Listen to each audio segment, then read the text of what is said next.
ബ്രസീലിന്റെ ഫ്യൂച്ചർ ഇനി എന്താണ് എന്നുള്ളത് വലിയൊരു ക്വസ്റ്റ്യൻ മാർക്ക് ആണല്ലേ. മൈൻഡ് ഒന്നും ആവശ്യമില്ല, ഒരു ക്വസ്റ്റ്യൻ മാർക്കിന്റെ ആവശ്യമില്ല. ഇത് ബ്രസീലാണ്, ഫുട്ബോൾ രാജാക്കന്മാരാണ്, അത് മാത്രം ആലോചിച്ചാൽ മതി. സോ പുതിയതായിട്ട് പുറത്തേക്ക് വരുന്ന ഒരു അപ്ഡേറ്റ് എന്ന് പറയുന്നത് 2030 വരെ കാർലോ അൻചെലോട്ടി എന്ന മാനേജർ ബ്രസീലിൽ തുടരും എന്നുള്ളതാണ്. അപ്പൊ ബ്രസീലിയൻ ഫുട്ബോൾ ഫെഡറേഷൻ കാർലോ അൻചെലോട്ടിക്ക് കൊടുത്തിരിക്കുന്ന 2 ടാസ്കുകളുണ്ട്. ആദ്യ ടാസ്ക് എന്ന് പറയുന്നത് 2028 കോപ്പ അമേരിക്ക ചാമ്പ്യൻസ് ആവുക എന്നുള്ളതാണ്. രണ്ടാമത്തെ ടാസ്ക് എന്ന് പറയുന്നത് 2030 വേൾഡ് കപ്പിൽ ക്വാളിഫൈ ചെയ്യുമ്പോൾ ടേബിൾ ടോപ്പേഴ്സായി തന്നെ ക്വാളിഫൈ ചെയ്യുക എന്നുള്ളതാണ്. സോ അതിൽ തന്നെ ഉണ്ട് ടോട്ടലി സെറ്റ് ആയ ഒരു ടീമിനെ ബിൽഡ് ചെയ്തെടുക്കുക, അടുത്ത വേൾഡ് കപ്പ് പഠിക്കാനുള്ള ടീമിനെ ഉണ്ടാക്കിയെടുക്കുക. അതാണ് ടാസ്ക്. ആ ഒരു ടാസ്ക് ആണ് കൊടുത്തിരിക്കുന്നത്. സോ നമുക്കറിയാം 2030 വരെ നെയ്മർ ജൂനിയർ തുടരും എന്ന് പറയുന്നുണ്ട്.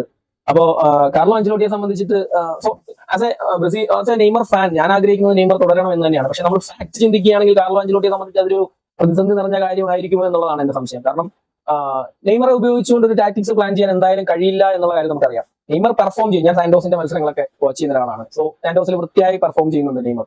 നെയ്മർക്ക് ഫോം ഔട്ട് എന്ന് പറയുന്ന സാധനമൊന്നുമില്ല. പരിക്കായി പോയാലും തിരിച്ചു വരുമ്പോൾ അതേ രീതിയിൽ തന്നെ കളിക്കുന്ന നെയ്മറെയാണ് നമ്മൾ കാണുന്നത്. കഴിഞ്ഞ സീസണിൽ റെലഗേറ്റ് ആവാൻ നിന്നിരുന്ന സാന്റോസിനെ പൊക്കിയെടുത്ത് കരക്കിട്ടതൊക്കെ നമ്മൾ കണ്ടാണ്. അപ്പൊ അതുകൊണ്ടാണ് പറയുന്നത് നെയ്മർ പെർഫോം ചെയ്യും, അതിൽ യാതൊരു സംശയമില്ല. പക്ഷേ നെയ്മറുടെ കാര്യത്തിൽ ഗ്യാരണ്ടി ഇല്ല എന്നുള്ളതാണ്. അപ്പോൾ എപ്പോൾ പരിക്ക് വെച്ചും എന്നുള്ളത് നമുക്ക് നെയ്മറുടെ ശരീരം ആളെ കളിക്കാൻ അനുവദിക്കുന്നില്ല എന്നുള്ളൊരു സത്യം നമ്മൾ മനസ്സിലാക്കേണ്ടതായിട്ടുണ്ട്. അപ്പോൾ ഇപ്പൊ സ്കലോണി മെസ്സിയെ ഉപയോഗിച്ച് പ്ലാൻ ചെയ്തതുപോലെ കാർലോയ്ക്ക് നെയ്മറെ വെച്ചൊരു പ്ലാൻ ഉണ്ടാക്കാൻ കഴിയില്ല. കാരണം ഗ്യാരണ്ടി ഇല്ലാത്ത ഒരു പ്ലെയറെ വെച്ചിട്ട് എങ്ങനെയാണ് ഒരു ഫ്യൂച്ചർ പ്ലാൻ ചെയ്യുന്നത്? അപ്പോൾ നമുക്കറിയാം നെയ്മറെ പോലെ ഒരു സൂപ്പർ സ്റ്റാർ അവിടെ ഇങ്ങനെ നിൽക്കുമ്പോൾ കാർലോയ്ക്ക് ഓരോ തവണ സ്കോഡ് പ്രഖ്യാപിക്കുമ്പോഴും പല സൈഡിൽ നിന്ന് പ്രഷറുകൾ വരുമെന്നുള്ള കാര്യം നമുക്കറിയാം. അപ്പോൾ കാർലോയെ സംബന്ധിച്ചിട്ട് അതൊരു പ്രഷറൈസ്ഡ് സിറ്റുവേഷൻ ആയിരിക്കും എന്നുള്ളത് നമ്മൾ മനസ്സിലാക്കേണ്ട ഒരു കാര്യമാണ്. പിന്നെ ബ്രസീലാണ്, അവിടെ ടാലന്റുകൾക്ക് പഞ്ഞമില്ല. പിന്നെ കാർലോ അൻചെലോട്ടി ഇന്ന് അവൈലബിൾ ആയിട്ടുള്ള ഏറ്റവും ബെസ്റ്റ് ഒരു മാനേജർ തന്നെയാണ്.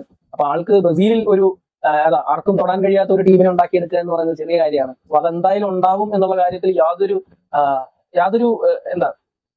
യാതൊരു രീതിയിലുമുള്ള ടെൻഷൻ എന്തായാലും ആർക്കും വേണ്ട.